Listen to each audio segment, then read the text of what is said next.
Saludos amigos, horas extras de nuevo, domingo 29 de junio. Hoy es 29. No, 6 de julio. 6 de julio. 6 de julio. 2 días de la celebración. Estamos el día de San Pedro todavía. 2 días de la celebración. 2 días de la celebración de la Estamos a 7 días de la final del Mundial. Estamos a 6 de julio. Fran Jorge, maestro Luis R. Santos, Máximo Manuel Pérez, el maestro Jorge Solano y desde hoy Carlos Alonso. Le dan las buenas noches a todos ustedes.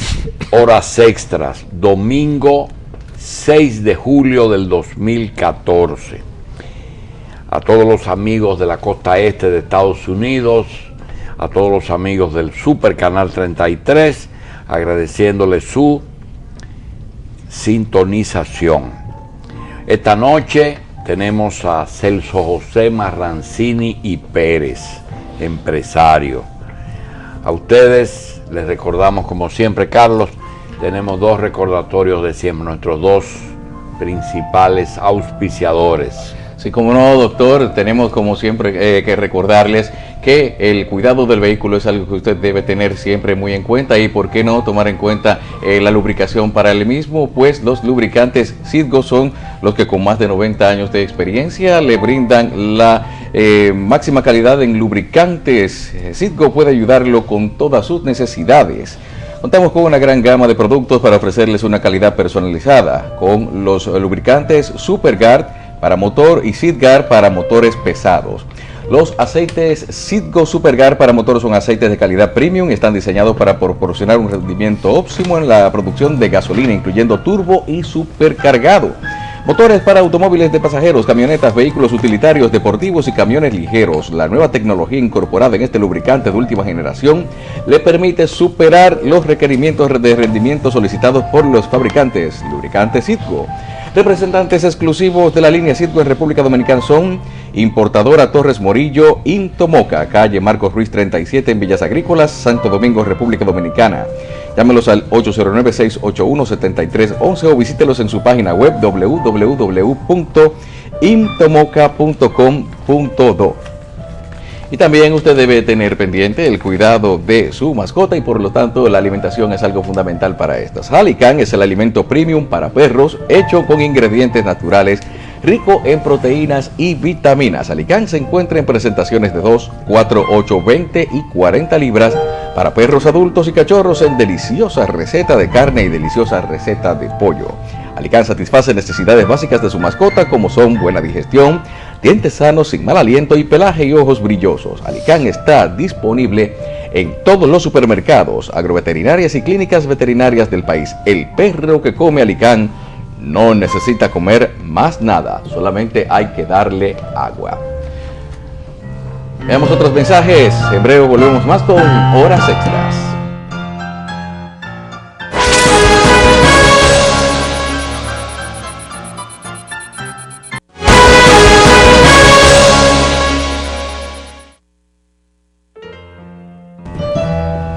Bien amigos, uno siempre trata de convencer al invitado que pueda aportar más al país en cada momento. Resulta que Celso José Marrancini en este momento puede hacer un aporte muy diferente al resto de los políticos por un lado y de los empresarios por otro. ¿Qué está pasando en el país? Celso Marrancini tuvo la oportunidad de ser presidente del CONEP y en un momento dado decidió aportarle algo al gobierno dirigiendo la corporación eléctrica, la corporación de empresas eléctricas estatales. Entonces, él tiene las 2 experiencias y en este momento parece ser que el gobierno está recibiendo muchas presiones de el sector empresarial. Naturalmente el sector empresarial usted puede verlo desde el punto de vista del derecho que tiene de defender sus intereses como empresario y a veces, en el caso nuestro, le hemos hecho acusaciones de que a veces ellos quieren suplantar el poder político desde el sector empresarial. Yo creo que Celso Marrancini puede hablar de las dos cosas, nos puede ayudar a defender su sector, entendiendo perfectamente el problema de los empresarios. Tenemos un pacto eléctrico que está pendiente, tenemos una ley, un problema laboral del nuevo Código de Trabajo, tenemos un pacto fiscal pendiente, tenemos la creación de un banco de exportaciones con fondos de la Seguridad Social y tenemos un nuevo director de FISPEN que los empresarios no quieren que sea político. De todo eso vamos a hablar con Celso y vamos a comenzar con el pacto energético. Bienvenido y gracias por estar aquí. Gracias, buenas noches. Bien. Un placer estar aquí. Celso, en el caso del pacto energético, una de las situaciones raras que hay es por qué el gobierno, si es un gobierno que ha dado muestra de que está claro en que hay que terminar el proceso de privatización, ¿por qué se aboca a construir un proyecto de 2 plantas que va a construir y luego lo va a poner, seguro lo va a poner al servicio del sector privado, porque inclusive está en tierras del sector privado y eso no lo ha podido asimilar mucha gente aquí en el país? ¿Qué lectura tú le das a la construcción de las plantas de Catalinita? Mira, yo pienso que el gobierno entendió que necesitaba instalar unas plantas para competir con el sector privado, para hacer bajar los costos de los combustibles. Yo pienso, al igual que tú, que eso puede hacerlo perfectamente el sector privado. El problema... Así que ellos pudieron haber llamado a Juan Vicini o a quien ellos les guste y decirle, dame 2 plantas y manéjala tú y se acabó el problema. Bueno, por otro lado, pudieron haber continuado, continuado la licitación que nosotros llevábamos, pero fue la idea, esa fue la política del gobierno y tampoco está errada. Sin tratar de defender al presidente Fernández, cuando él tomó posesión en el 2004, se anunciaron las 2 plantas de carbón con alguien que parece como que fue embajador del primer gobierno de Leonel, que ahora está en seguro. Sin embargo, eso nunca se materializó en los 8 años de Radamés tuyo. No, el problema fue lo siguiente, las 2 plantas... Sí, las 2 de carbón, que nunca aparecía un financiero chino, otro árabe. El problema fue el siguiente, las 2 plantas se licitaron y una de ellas la ganó un ex funcionario en el sector eléctrico del gobierno pasado y de este gobierno, que fue encabezado por el señor Hipólito Núñez, que fue gerente general de EDESUR en este gobierno, y demandó a la administración anterior a la mía después de haber ganado la licitación. La segunda planta la ganó un consorcio chino y vendió la planta a un fondo de inversión de los Estados Unidos encabezado por el ingeniero Santaella. Un fondo de inversión excelente y por supuesto el ingeniero Santaella me merece la mejor de las condiciones, de mis opiniones.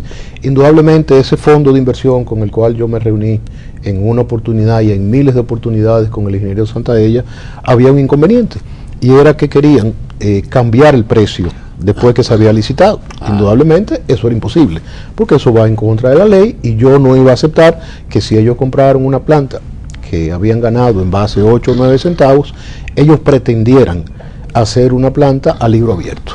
O sea, entonces por eso esas 2 plantas fracasaron. Después de eso, bajo un decreto del presidente Leonel Fernández, se empezó un proceso de licitación que debió de haber culminado entre julio y agosto del año 2012. Pero ese proceso de licitación, por solicitud a través del licenciado Gustavo Montalvo, fue detenido y el gobierno decidió que en vez de ser el sector privado, el gobierno iba a invertir en las 2 plantas de carbón de Catalinita. El gobierno tiene todo el derecho de hacerlo, inclusive la Ley General de Electricidad establece que las distribuidoras pueden ser dueñas cada una de un 15% de la de la energía, y siendo las 3 del Estado. Eso no ha limado, no ha creado un roce entre gobierno y sector privado. Mira, yo entiendo que entre algunos... Porque hay sectores que quieren licitación. No, pero eso se licitó. Eso se ¿Y licitó. lo ganó Brasil? Lo ganaron. ¿Lo ellos. ganó Odebrecht? Sí, lo ganó Odebrecht, eso se licitó. Ah, bien. Sí, sí. Celso, hay algunas cosas que aunque nos tardamos muchos años, 10 años después de la licitación de las empresas públicas, lo hemos logrado. Mira, se ha logrado ya que los apagones son financieros, que 800 millones de deuda, más de 800 millones de dólares de deuda al sector privado le cuesta mucho aguantar, es decir, que ya cuando llega esa cifra hay problemas. Sí.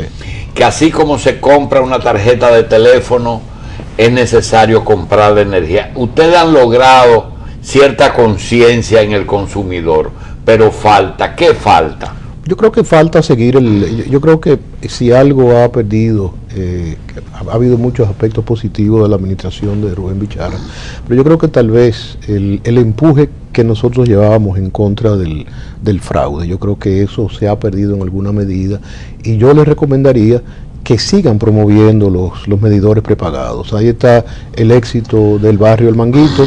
El barrio El Manguito se perdía el 97% de la energía que se ponía. El barrio El Manguito quemaba gomas todos los días, y hoy son los propios residentes, son las juntas de vecinos que dicen que ha sido la salvación.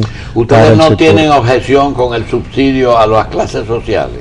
No, imposible. Bueno, cuando tú dices ustedes, ¿cómo tú me Los pones? empresarios. Siempre te he visto como empresario, aún cuando estaba en el gobierno. Porque yo me digo que soy mixto. No, cuando tú le dijiste a los diputados, esto ya no es así.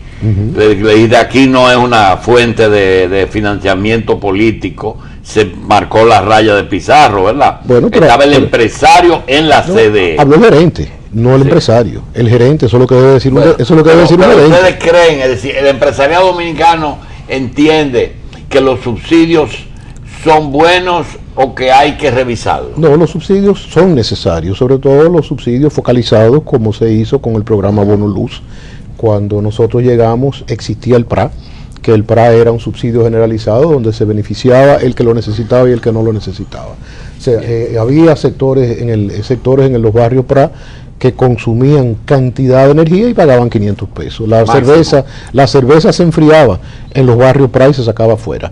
Entonces después se instituyó el Bono Luz, que se llevó de 0 clientes de Bono Luz, se llevó a casi 653.423 clientes. Licenciado, como conocedor de la situación eléctrica, ya que usted fue vicepresidente de la CDE, tanto el presidente Danilo Medina como los funcionarios del sector eléctrico oficial han asegurado que al final de esta gestión la crisis del sector eléctrico quedará superada. ¿Usted cree que realmente están dadas las condiciones para que el país yo diría que mejorada, yo diría que todavía falta algún tiempo para eso. Yo creo que el problema del sector eléctrico, yo creo que no se puede poner tiempos, porque sobre todo hay un problema todavía peor, y es que el sector, uno de las graves crisis por la cual ha pasado el sector eléctrico en los 50 años, donde ha sido propiedad del gobierno, es verla en periodos electorales. Ningún negocio puede prosperar, no importa el que sea, si se hace en base a 4 años. Cada 4 años, a veces menos, se cambia la política completa, se cambia el administrador o el vicepresidente ejecutivo. Yo digo que se cambia hasta el paletero que está en la esquina, se cambia la sensorista, se cambian hasta los conserjes.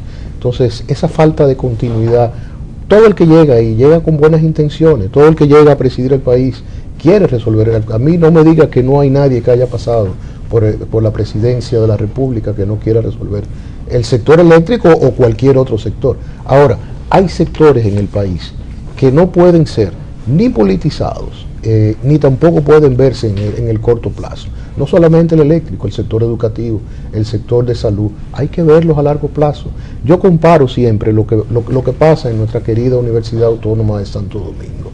Cada 3 años parecería una lucha política, porque hasta ponen afiches en la calle, parece una candidatura presidencial. Y el candidato rector promete lo mismo que el anterior prometió. Y tenemos a la universidad que le cuesta por estudiante el doble de lo que le cuesta en una universidad privada. Y desgraciadamente la calidad de la educación no es la mejor, por eso mismo, porque no hay continuidad. Cuando ustedes ven, pasó en una de las universidades privadas, que de ser una de las mejores, por esa falta de continuidad, cayó y ahora, gracias a Dios, está repuntando. Ahí vemos la universidad, la Pontificia Universidad Católica Madre y Maestra, la mayor universidad de este país. ¿Cuál es la razón de eso? La continuidad de Monseñor Agripino Núñez en su dirección. Eso pasa en cualquiera de nuestras empresas. ¿Cuál es el éxito de este programa? ¿Cuántos años tú tienes, Julito, en 28. este programa? Exactamente. Si aquí viniera un dueño de programa cada 6 meses o cada 2 años, el programa pierde el impacto que pueda tener. Eso es lo que pasa. Ahora hay sectores que el gobierno puede utilizar para dar empleo, para parte social, esa es la función. Y nosotros los empresarios tenemos que entender que la función nuestra únicamente no es ganar dinero, que nosotros también tenemos que tener una función social obligatoriamente. ¿Por qué? Porque nosotros no podemos tener 4 millones de dominicanos sumidos en la pobreza más penosa del mundo y nosotros creernos que vivimos en una burbuja porque vivimos en el polígono central o porque tenemos una casa en La Romana o en Punta Cana o en Jarabacoa, en Constanza. No es verdad. Don Celso, usted, de acuerdo a su experiencia como empresario y en base a lo que usted dijo hace un momento, parecería ser como que la negociación con algunos sectores es lo que más podría facilitar que estos se integren al pago puntual del servicio eléctrico, en lugar de tener que enfrentar, como forma de enfrentar esos apagones que le afectan. Hay una institución de la que hace mucho nosotros no tenemos noticia, que es de la Procuraduría del Sistema Eléctrico. ¿Usted cree que esa institución, esa persecución mediante un fiscal especial, mediante un cuerpo policial que todavía está vigente, tiene razón de ser todavía o sería la alternativa a la negociación con los sectores para integrarlo a que paguen por el servicio? Tiene que ser una combinación de ambas cosas. Yo creo que, porque la función del Pegase no es perseguir. Quien tiene que denunciar al Pegase son las distribuidoras. Y el Pegase, porque el robo de energía es penalizado como cualquier otra cosa. O sea, yo recuerdo un caso, y lo voy a mencionar por nombre, el caso de Plaza Central. Plaza Central yo los encontré conectados directo. Y el presidente del consejo de condóminos y el administrador fueron a decirme que cómo era posible que yo los llevara presos porque ellos eran un gran cliente y que estuvieran conectados 10 días no significaba nada. Entonces yo le dije al presidente de los condóminos que tenía una tienda, bueno, no hay problema, yo voy a ir por 10 días, me voy a llevar la ropa y los pantalones que tú vendes y no los voy a pagar. O sea, ese concepto hay que acabarlo aquí. Y yo creo que se acabaría el día que se instalen muchos contadores prepagados. Eso es para los sectores menos pudientes. Y los sectores más pudientes, yo creo que al que se le agarre o se le cobra o se le tranca. Porque realmente, y hay algo que yo siempre recuerdo y que menciono mucho cuando voy a la televisión, y fue cuando íbamos a inaugurar el proyecto de rehabilitación de redes de Cristo Rey. Había una dirigente comunitaria, eso era un proyecto financiado por el BID, el Banco Mundial y OPEP, que cuando habló dijo a los pobres que se acostumbren a consumir energía y a pagar como pobres. Entonces yo, cuando me tocó hablar, la felicité, le dije, pero yo le voy a agregar lo siguiente, a los ricos que consumen energía como ricos, que no quieran pagar como pobres. Bien, Luis. Sí, Celso, hay una inquietud que se ha estado debatiendo en los medios recientemente, es en el caso con Gentrix, que hay, parece como una renegociación con una compañía que según, bueno, mucha gente, esa compañía lo que ha hecho es estafar a República Dominicana durante muchos años. Y parece que se le está buscando una vuelta para reengancharse con esa compañía, con un nuevo contrato. ¿Cómo usted evalúa esta situación y cuál es su opinión respecto? Esa es una gran pregunta, porque eso es una situación de la cual se ha hablado mucho. Incluso se ha querido, siempre se me menciona a mí como que firmé contrato junto con el ingeniero Temístocles Montaz, porque aparte de haber sido vicepresidente ejecutivo, cuando yo fui presidente del CONEP, yo acepté el reto de presidir el consejo de la CDE cuando era una sola institución. Eso fue una licitación muy bien hecha en un momento que no existía ley de electricidad. El problema de eso fue el contrato. Ahora, hay que entender que esa es una planta muy eficiente y en ese momento el costo del diésel era un costo extremadamente barato. O sea, esa era una planta que en ese momento debía de haber generado a 5, 6, 7 centavos. Indudablemente en el contrato se estableció un cargo por capacidad que no es inusual en muchos contratos eléctricos. Usted, en los contratos eléctricos, usted tiene dos caminos. Uno es el PPA, como es el caso, el IPP, como es el caso de eso, que es un productor independiente de electricidad, que usted le paga por capacidad. ¿Por qué? Porque si usted lo apaga, esa planta quiebra. Y el otro está el PPA, que es que usted hace un contrato con una planta a la cual usted la compra por kilovatios y usted le dice, yo le voy a comprar por tantos años, tantos kilovatios. Ahora, el tema de la renegociación es un tema sumamente interesante. Lo primero es que yo he oído que están pidiendo 20 años adicionales. Y todos los contratos tienen el asterisco de que depende de cómo estén los precios internacionales. Porque yo le puedo poner un contador a cada generador. Yo te voy a pagar lo que tú me mandas, pero siempre hay la variante. No, pero eso se hace porque eso es una función del organismo coordinador y de la propia superintendencia de electricidad, no de las distribuidoras. O sea, está el organismo coordinador, que mucha gente no lo conoce, pero es el organismo que planifica el sistema al día a día, y entonces eso tiene que ser cumplido por el centro de control que está bajo la autoridad de la compañía de transmisión. Entonces, cada planta, el organismo coordinador, no solamente lo que genera cada planta, incluso las subestaciones privadas en los parques de zona franca tienen el reporte del organismo coordinador mensualmente. O sea, el organismo coordinador sabe todo lo que pasa. O sea, que una planta, si entrega de más o entrega de menos, eso está en el... Cuando el Estado contrata, tiene que poner, y te compraré no menos de tantos kilos al mes. Es decir, hay una serie de condiciones. Sí, no te compro lo que tú generas. No, tú decides. Bueno, eso es una negociación entre el generador y la distribuidora. Cada empresa en un momento dado tuvo un contrato diferente. Pueden ser contratos diferentes. Ahora hay que recordarse que está el Acuerdo de Madrid. Porque aquí tuvo la gente de que han atacado tanto, que trabajaban con diésel a 5.50, sin embargo, hoy están vendiendo a 18. Bueno, imagínate que cuando trabajaban a 5.50, el diésel estaría a 45, 50 pesos el galón, hoy está a 200 y pico el galón. Entonces, indudablemente, es un problema de costo de combustible. O sea, ya no es rentable una planta en diésel, aunque un sistema eléctrico necesita tener y el día que tengamos los 1000 megas de Catalinita y que tengamos más generación en gas, siempre necesitaremos algo de diésel, porque el diésel es la planta de emergencia, esa es la que prende en un momento dado que haya una falla de otras plantas y tú la puedes arrancar inmediatamente. Bien, un Celso, pacto eléctrico. Es algo muy importante que está en la agenda del país. Un ex funcionario de Sur, señor Heriberto Núñez, hizo un documento que creo que se llama Paper, donde hace sugerencias puntuales. Hipólito Núñez. Y fue el mismo que yo mencioné, sí, que demandó a la CDE con la planta que se ganó en el 2006. O sea que él sabe mucho de pacto. Sí. y él hace algunos señalamientos de que la EDES debe unificarse. Sí.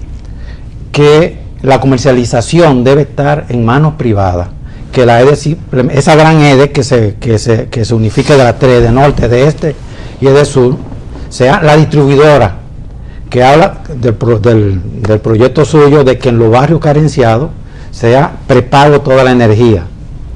Habla del peaje que se debe cobrar por la transmisión y que debe estar en manos del Estado.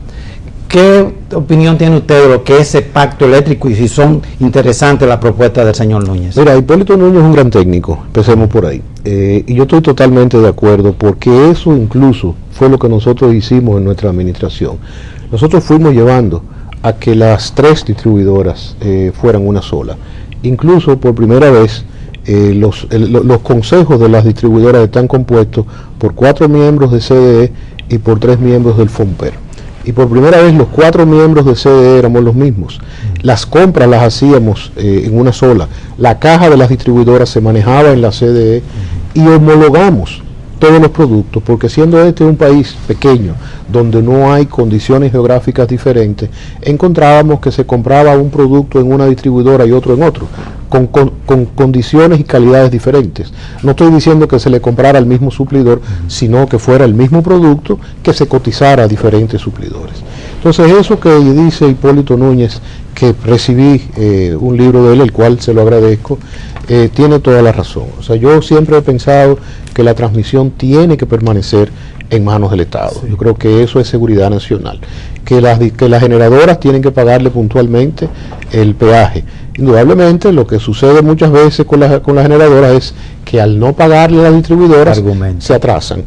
A veces juegan con eso. Y yo recuerdo que en ciertas oportunidades que yo estaba al día con ellos, ellos estaban atrasados con la empresa de transmisión, yo les decía, o le pagas o te lo descuento y se lo pago a la empresa de transmisión.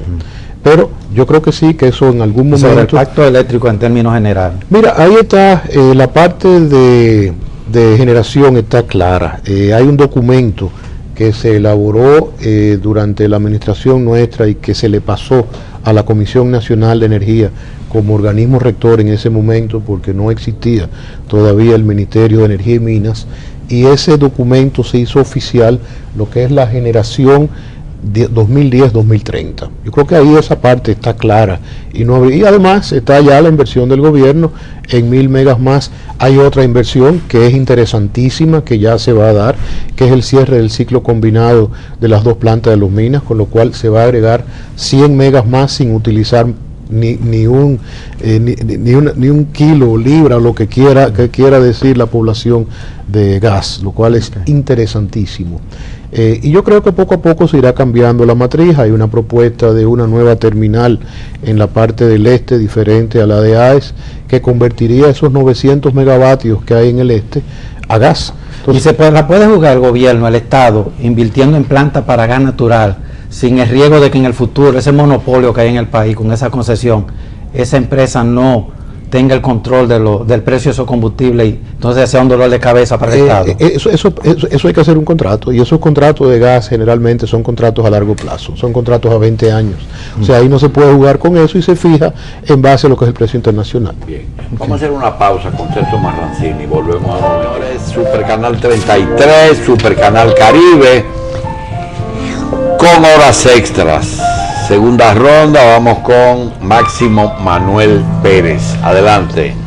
Licenciado, hablando sobre el pacto eléctrico, ha habido una situación recurrente del sector eléctrico que ha sido las deudas que se vienen acumulando con los generadores. Entonces reclaman al Estado, el Estado dice que no son estas, que son aquellas, pero sí, y eso ha dado origen a los famosos apagones financieros. ¿Qué se puede contemplar? ¿Qué usted sugeriría en el pacto eléctrico para que esa situación no se repita, de esos problemas, esos conflictos de deuda con el sector eléctrico? Bueno, hay que cobrar definitivamente de un sector eléctrico que tenga pérdida, no un sector eléctrico, cualquier sector que tenga una pérdida de un 35 o un 40%, indudablemente que no va a poder pagar. Entonces lo que hay que ir es contratando más clientes. Cuando nosotros llegamos en el 2009 apenas había 1.600 clientes, 1.300 clientes mal contados, porque hubo que limpiar las bases de datos, y nosotros dejamos 2.700.000 clientes, y de esos 2.700.000, 900.000 en 24 horas. Yo creo que hay que seguir impulsando los circuitos de 24 horas, porque son los circuitos que realmente le hacen la caja a las administradoras, son los que dan el dinero con qué pagarle a los generadores, y a veces no son apagones financieros. O sea, en el caso nuestro, nosotros, después ya del primer año, realmente nosotros nunca tuvimos apagones financieros. Nosotros llevamos un acuerdo con los generadores. Lo que sí hay que recordarse que las distribuidoras tienen los clientes distribuidos, los circuitos los tienen distribuidos en A, B, C y D, de acuerdo al nivel de pago. Entonces los apagones que se le da al circuito es porque hay una pérdida muy grande en el circuito y se tiene determinada la cantidad de horas que se da por circuito, pero un circuito A debe recibir 24 horas y las distribuidoras no debían nunca de suspenderle la energía a un circuito de 24 horas, porque ese es el circuito que le da dinero. Bien, señores. Realmente el país tiene capacidad instalada para la demanda nacional de electricidad. Después de Quisqueya 1 y Quisqueya 2, sí. Bien. Quisqueya 1 y Quisqueya 2 salvaron el país. Bien. Hay un problema, y es que tenemos tiempo para tratar temas eléctricos, pero no tenemos tiempo para tratar la agenda empresarial que quisiéramos que nos cubra Celso Marrancini. Vamos a lo laboral. Tradicionalmente las relaciones obrero-patronales implican, primero y fundamentalmente en estos tiempos, que los hombres y mujeres de cada país tengan trabajo. Tenemos el caso de España, como un país se ha ido casi a los 16 millones de parados. Tenemos el caso de República Dominicana, en que se dice que los trabajadores extranjeros le quitan mano de obra al trabajador, cosa que yo no lo creo, porque ellos trabajan en un área diferente. Pero tenemos cuáles son los pagos tradicionales que le hace un patrono a un obrero: preaviso, cesantío, doble sueldo, vacaciones y salario mínimo. Eso es lo que se discute todos los días. Sobre vacaciones no hay discusión. Sobre las vacaciones no hay problema. Sobre el preaviso, pues está claro que es bilateral. La cesantía, Celso, ¿cuál es el problema que hay en el pacto laboral con la cesantía? El problema básico está no entre aquellos empleados, colaboradores que tienen salarios mínimos, salarios por debajo de 20, 25 mil pesos. El problema fundamental está en aquellos ejecutivos de altos salarios, que después de 10 o 15 años acumulan unos niveles de prestaciones de tal magnitud que pueden quebrar cualquier empresa. Sí, pero eso es la cúpula. Pero tú tienes, por ejemplo, una mujer que tenga un salón de belleza o un comedor, o tenga lo indispensable. Si tiene una muchacha que tenga 8 años, 9 años, tiene que entregar el salón. Si tiene, es decir, el problema está arriba y abajo. Le pasa lo mismo, por eso te digo, en el caso de la pequeña y la mediana empresa sucede eso. Sí. El caso de que haya que pagar las prestaciones de una persona que tenga 8 o 10 años, un salón. ¿Y cómo en otros países? No, bueno, si te vas a Estados Unidos, en Estados Unidos te cancelan y lo que te regalan es una de esas cajas de cartón que tienen 2 asas así, para poner tu papel. Para que tú metas lo poco que te queda. ¿Y quién se encarga de seguir manteniendo a ese? ¿El Estado? El Estado. Fíjate, uno de los fallos cuando se trabajó en la Ley de Seguridad Social y de Pensiones, se habló en ese momento de un seguro de desempleo. Y eso se quedó en el aire, como muchas de las cosas que se quedan en el aire en este país. Incluso en estos momentos, el seguro de accidente de trabajo ha acumulado millones de pesos que no se hace nada con eso. Entonces, en ese momento se decía que, y tiene que recordarlo perfectamente Pepe Abreu, de que se iba a trabajar con que se iba a modificar la forma con que se pagaban las cesantías. Indudablemente se olvidó todo eso, no se creó el seguro. ¿Y qué quiere Pepe? ¿Y ustedes lo que quieren es la caja de cartón? No, indudablemente que no, yo no quiero la caja de cartón. Yo creo que hay que reconocer que tú no puedes mandar a su casa a alguien que ha trabajado toda la vida contigo con una caja de cartón como hacen los americanos. Yo creo que hay que buscar un término intermedio. No hay un punto medio. Tiene que haber siempre hay un punto medio. En que, por ejemplo, los contratados ahora tengan un trato diferente y que los que tengan acumulado esas prestaciones se les reconozca. Yo creo que eso podría ser. Ahora también no mandarlo a su casa con las manos vacías. Yo creo que eso no es humano bajo ningún concepto, sobre todo en un país donde no existe un seguro de desempleo. O sea que yo no soy de los extremistas. Bien. Yo no soy de los que piensa que deben irse con una caja de cartón. ¿Para cuándo se prevé que se reanuden las negociaciones y qué propuestas piensa llevar el sector empresarial para ir armonizando las posiciones? Mira, Máximo, yo no he estado muy involucrado en eso. Realmente yo pienso que es un tema muy delicado, que es un tema que enfrenta al sector empresarial con el sector laboral. Bien. Que ambos tienen una excelente relación, vamos a estar claros. Y hay otra diferencia, Julito, déjame decirla, y es que ahora el sector sindical está trabajando con una nueva generación de empresarios, porque los líderes sindicales son los mismos de hace 25 años. Pero los empresarios no. Los empresarios. Tú tienes gente que no tienen 30 años en el de edad. No, de edad sí. De edad en el CONEP. El director ejecutivo tiene 31 años. Está bien, pero la directiva, el presidente más joven del CONEP. Y además son mujeres también. Pero eso es bueno. Vamos a estar en contra de la participación femenina. Óyeme. No vamos a hablar de Bandex, de los fondos de los fondos de pensiones. ¿Qué uso tú le darías? Mira, cuando se propuso la ley, y yo soñé con eso, que yo decía, lo primero que aquí no se ha hecho es dolarizar una parte de los fondos de pensión. Eso es un grave error, porque el día que vayamos todos a cobrar nuestra pensión va a estar extremadamente devaluada. Segundo, es parte de su fondo de pensión debieron de haberse utilizado para la construcción de viviendas de bajo costo. Para los pensionados. Para los pensionados con plazo de 20 o 30 años, con cuotas bajas. Y tercero, para promover el desarrollo de los sectores productivos. Aquí ha habido pocas empresas que han accedido a emisión de bonos porque desgraciadamente los requerimientos son tan fuertes de que uno tiene prácticamente que desnudar la empresa, y eso en un mercado tan pequeño como este, eso no es conveniente. ¿Y el intermediarismo cómo tú lo resolverías? Porque cuando un banco se mete en medio, le carga el dado al préstamo. No, a la emisión de bonos, no. ¿A todo? No, a la emisión de bonos no. Yo fui una de las pocas empresas que calificó para emisión de bonos. Yo te digo, yo hice una emisión de bonos exitosa a través de un banco, que no lo voy a mencionar para no hacerle la propaganda ahora gratis, salvo de que te manden algo. Si te mandan algo, yo está digo, bienvenido. No, al Banco León, que te lo manden. Entonces, y si dolariza esos fondos de pensiones, ¿irían como reserva al Banco Central?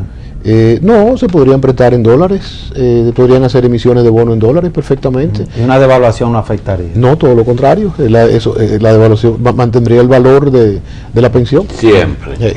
Puede hacerse en dólares o puede hacerse en euros, en cualquiera de las dos. Sobre el nombramiento del director de CISPEN, ¿qué tú opinas? Yo no quisiera opinar mucho en eso, porque yo no he estado en eso, entonces yo creo que yo sería injusto con lo que están negociando en eso, de yo meterme en ¿Y eso se debe negociar? Bueno, lo que pasa es que yo creo que eso es una terna, si mi memoria no me falla, y entonces eso es una terna que se presenta, que lo presenta el propio consejo y se elige uno de ellos. Ahora, yo creo que es un error de nosotros los empresarios oponernos a veces a que sea político, porque eso quisiera decir que todos los políticos son malos y que nosotros somos los buenos. Hay buenos en los dos lados y malos en los dos lados. Entonces yo creo que lo que hay que buscar es una persona competente. Celso, yo quiero, si es que los compañeros no tienen un tema, cerrar el programa con un tema que queremos, no que tú lo contestes, sino que tú lo desarrolles. Mira, tú viviste, en un momento de tu vida, tú cooperaste con un partido político y después te retiraste porque quizás notaste que no tenía mucho tiempo para ese tipo de actividad. Posteriormente entendía que para hacer cosas hay que ser del gobierno, que no se puede hacer cosas ni de la oposición ni de una organización. ¿Tú no consideras que el CONEP está tratando, esos jóvenes que están ahí, están tratando de en algunos casos suplantar y arrinconar el gobierno? En vez de cooperar y lograr la cosa por consenso. Yo no lo creo. Yo creo que arrinconarlo y suplantar al gobierno es imposible. Sí, suplantarlo. No, eso es imposible. Y mucho menos. En todos estos temas que te tratan. Eso yo creo que esa es la discusión normal entre el empresariado y el gobierno. Exacto. Pretender suplantar imposible. Y mucho menos en estas circunstancias. Porque cuando tú tenías oposición, tú podías ir, por ejemplo, a mí me era mucho más fácil ser presidente del CONEP que lo que le puede ser a Manuel Díaz en este momento. ¿Por qué? Porque cuando estaba el presidente Fernández, yo podía ir donde Peña Gómez o yo podría ir donde el presidente Balaguer. Ahora no hay donde quién ir. Entonces realmente, además el empresariado nunca, eso es una crítica injusta al empresariado, porque el empresariado le da fondo a todos los partidos políticos. El empresariado vota por el que más le gusta, el día ahora que corresponda. Antes era 16 de agosto, ahora puede ser el domingo que corresponda, pero el 16 en mayo, pero el 16 de agosto está con el gobierno. Tú sabes bien que el médico que le salva la vida a un paciente no es el dueño de esa vida. Esa es su función, salvarle la vida. Pero el empresario que le da cuarto a un político no es dueño de ese político y se da cuenta después, cuando va a pasar recibo, le dicen, no, espérate, ya tú cooperaste, tú allá y yo aquí. Celso, tú sabes bien que en el caso de la energía, hablar de un pacto es exagerado. Y tú sabes que aquí, juntándose, reuniéndose, el presidente de la República, con el que produce 1000 megas ahora mismo, 1000 megas se dice, sí, que hay uno que casi produce 1000, o que tiene incidencia en esos 1000, resuelven ese problema y no hay que reunir tantos sectores. No, yo pienso que eso no sería una forma democrática de tratar un punto. Pero es realista. Yo lo que tal vez pienso que no hay necesidad de que sean de que sea un mundo de actores, podría ser más reducido, pero indudablemente yo no soy presidente de la República, ni mucho menos, entonces hay que respetar cuál es la voluntad del presidente. Tú mencionaste a Pepe, mi amigo tuyo, y el grupo de los empresarios. Ahora aparecen como vanguardistas. ¿Y dónde estaban cuando la capitalización de la empresa pública? Si ellos transigieron en la capitalización de la empresa pública, hicieron lo que dijo Tony, ¿por qué no ahora no entienden que Estados Unidos, si es cierto que mandar con la caja es inhumano, también es cierto que hay muchas empresas aquí que están quebradas y que no lo saben porque no han calculado su cesantía? Porque no han hablado con el contable. No han sacado cuenta. Muchos de esos sindicalistas son miembros de los consejos directores. Pero seguro, porque es una forma. ¿De cuáles tú dices? De muchas empresas descapitalizadas. Muchos de esos sindicalistas son miembros. Porque eso es parte del organigrama. Su opinión sobre la capitalización, don Celso. Yo creo que sin la capitalización este país estaría pagado hoy. Tan sencillo como eso, señores, fruto de la capitalización. No lo salvó la capitalización. El problema es que la capitalización fue mal entendida y se cometió un error en el momento de hacer la capitalización, y fue haber prometido que la capitalización iba a bajar el costo de la energía, porque ahí vino el aumento del petróleo. Entonces la población que esperaba una reducción de precios no se dio, no como consecuencia de la capitalización, pero solamente hay que ver cuántas plantas entraron. Fruto AES, Andrés, toda la planta, la Vega Palamara, la ESA, la planta de Monterrío, ¿cuál otra planta? Se rehabilitó Itabo, se rehabilitaron los minas, fruto de la capitalización, y alguna otra, las 4 plantas de Jaina se repararon. O sea, todo eso fue fruto de la capitalización. Bien, yo creo que Celso está aquí porque Carmen Rita de Asa logró convencerlo de que estuviera con nosotros. Ella quiere hacerle una pregunta. A esta hora sobre todo. Seguro. Adelante, Carmen Rita. Don Celso, buenas noches. Buenas noches. Agradezco mucho que haya conseguido esta entrevista. Fíjate, don Celso, el tema eléctrico es muy amplio, me apasiona mucho, pero por razones de tiempo me voy a empezar a hacerle 2 preguntas. Quiero saber qué nos quedó como sociedad tras su paso por la CDE.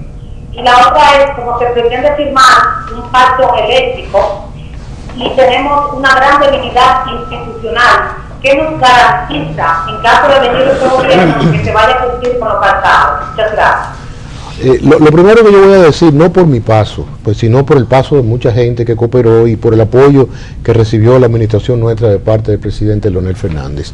Lo primero fue que logramos por primera vez cumplir con las exigencias de los multilaterales desde el 2001, con las condicionalidades. Eso le permitió al país recibir 700 millones de dólares para estabilidad macroeconómica. Hay que recordar que en el 2008-2009 el mundo se estaba acabando.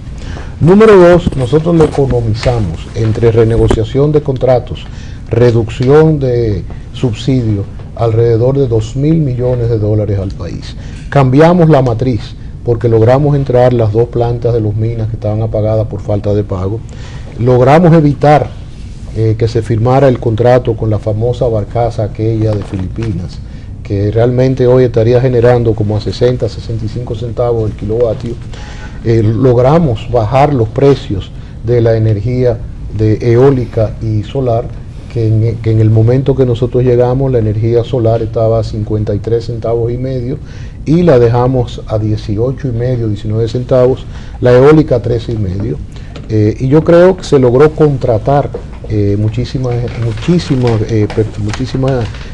clientes, y sobre todo se logró el que se entendía que había que pagar la electricidad. Ese mensaje, logramos incluso estaciones móviles, comerciales móviles, porque uno de los graves problemas que tenía mucha gente que quería pagar era que le costaba más pagar el pasaje que pagar la factura eléctrica. Creo que dejamos 15 unidades móviles que iban a días exactos a cada comunidad, y en esas unidades se podía hacer un contrato, se podía hacer una reclamación, se podía hacer lo mismo que en cualquiera de las oficinas comerciales. Y por supuesto el programa de Bono Luz, que para mí fue uno de los programas más bonitos, que estaba enlazado con el programa de Bono Gas, que realmente le daba el subsidio a aquel que lo necesitaba y no lo podía pagar. Yo creo que fueron de los logros que uno podría decir que de ese grupo de personas, y el apoyo. Si va un vicepresidente de la CDE, si no tiene el apoyo del Ejecutivo, Luis, probablemente no logra hacer nada. Hay otra pregunta que dijo, perdón, Carlerita, que si el gobierno que viene va a cumplir lo que ellos firmen, eso no lo puede prever Celso. No, eso no lo puedo prever yo, incluso eso lo vimos del 2000 al 2004, en el gobierno del presidente Mejía, borró todo, incluso hay que recordar con el acuerdo de Madrid, que había amenazado con llenar de tierra los elevados y los túneles y sembrarlos de plátano, por suerte no lo hizo. He visto que usted ha expresado que tuvo mucho apoyo del presidente Fernández en su gestión de 3 años, más o menos. No, más o menos no. 18 de agosto del 2009, 18 de agosto del 2012. De 3 años. ¿Estaría usted dispuesto a aceptar esas responsabilidades en un eventual gobierno del presidente Leonel Fernández a partir del 16? Mira, yo te voy a decir lo siguiente. Mi mujer siempre me decía, tú vas a terminar en el gobierno. Y yo le decía a mi mujer, o sea, las mujeres con ese sexto sentido, tú estás loca, yo en el gobierno. Entonces, yo creo que uno en la vida, yo aprendí a no decir que no. Lo que pasa es que tu mujer y yo pensábamos igual, no era miembro del gobierno, era jefe de gobierno que te queríamos llevar. No, por favor. Era jefe de gobierno. Yo creo que si uno, sobre todo en mi caso, que yo he tenido una vida empresarial pública muy activa, donde uno ha planteado necesidades de la mejor forma, no para suplantar gobierno, como dice Julito, que es un agitador, al que yo quiero muchísimo y somos familia. Porque por ahí había uno que decía que yo era primo de él y yo no soy primo. No soy primo eres tú. Usted lo perdonó. Bueno, lo perdoné después que él pidió perdón. Después se arrepintió lo que se arrepintió. Yo espero que siga así, que se porte bien. Bien. Si usted volvería. Yo no puedo decir que vuelvo o no. Yo creo que uno no puede decir en esta vida no a nada. Yo creo que si uno puede aportar, no al gobierno del presidente Fernández, a cualquier gobierno, desde el sector empresarial o de cualquier punto que uno esté, no tiene que ser necesariamente en el gobierno, porque cuando tú mencionas eso, tal vez pone nervioso a mucha gente, que yo no quiero que se pongan nerviosos. Yo estoy muy bien en mi empresa, la estoy desarrollando, yo siempre decía que el único que no tenía necesidad de un empleo era yo, que la única diferencia estaba en que en vez de doblar a la derecha en la feria, seguía derecho hasta años. Yo no sabía que Celso producía tanto entusiasmo, maestro. Sí, hay una pregunta, como usted es una persona tan informada en el ambiente energético, ¿usted sabe si hay alguna concesión en nuestro país para explorar la posibilidad de que exista gas esquisto aquí? No, hasta ahora no, y yo creo que eso es parte de lo que Pelegrín Castillo va a trabajar desde el Ministerio de Energía, porque él siempre ha estado y muy interesado no solamente en la Eso sería peor que Loma Miranda. Mira, yo creo que hay que tener cuidado con los medioambientalistas, porque las riquezas naturales hay que explotarlas, lo que hay que saber explotarlas. Bien. En Chile, tú no te atreverías a decirle a un chileno que no se explote el cobre, y Chile es un país responsable medioambiental, un país que ha hecho de su riqueza el cobre. Señores, decían, hoy aparece una información de que Israel tiene una de las reservas de gas natural más grandes que hay en la tierra. Cuando Trujillo le dio la concesión y recogió unos hebreos que andaban deambulando por el mundo y lo ubicó en Sosúa, los trajo y le dijo, busquen el pedazo de tierra que ustedes quieren, y tuvieron la visión, o uno creía que era la visión, pero parece que el Señor se le apareció y le dijo, cojan Sosúa porque ahí hay futuro para vender tierra cara, turismo y ganado, y eligieron lo mejor que había en el país. Lo mismo pasó cuando ellos cuentan que Dios era gago, porque cuando le dijo, ¿dónde nos vamos a ubicar? ¿Cuál es la tierra prometida? En vez de decirle California, le dijo Cacafarnaún. De manera que vamos a tener que hablar con Dios, que no sea gago, para que nos diga si realmente aquí podemos conseguir algún recurso natural. Aquí hay mucho. Que no sea chasco largo. Aquí hay mucho, excepto chasco largo. Bien. Sí, como no. Gracias, doctor. Antes de irnos, siempre recordarles que Alicán es el alimento premium para los caninos, hecho con ingredientes naturales, que es rico también en proteínas y vitaminas. Usted puede adquirirlo en las presentaciones de 2, 4, 8, 20 y 40 libras para perros adultos y también para cachorros. En una deliciosa receta de carne y deliciosa receta de pollo, Alicán satisface las necesidades básicas de su mascota, como son buena digestión, dientes sanos, sin mal aliento y pelaje y ojos brillosos. El perro que come Alicán no necesita comer más nada, solamente tomar agua. Alicán. Y recuerde también que para mantener bien su vehículo usted necesita un buen lubricante. Usted necesita los lubricantes Citgo, con más de 90 años de experiencia en la fabricación de lubricantes de máxima calidad. Citgo puede ayudarlo en todas sus necesidades. Contamos con una gran gama de productos para ofrecerles una calidad personalizada. Supergar, lubricantes para motor, y Citgar, lubricantes para motores pesados. Nueva tecnología incorporada en lubricante Citgo Supergar de última generación para superar los requerimientos de rendimiento solicitados por los fabricantes. Lubricantes Citgo, representados en el país por importadora Torres Morillo Intodonca, en la Marcos Cruz 37 de Villas Agrícolas. Pausamos.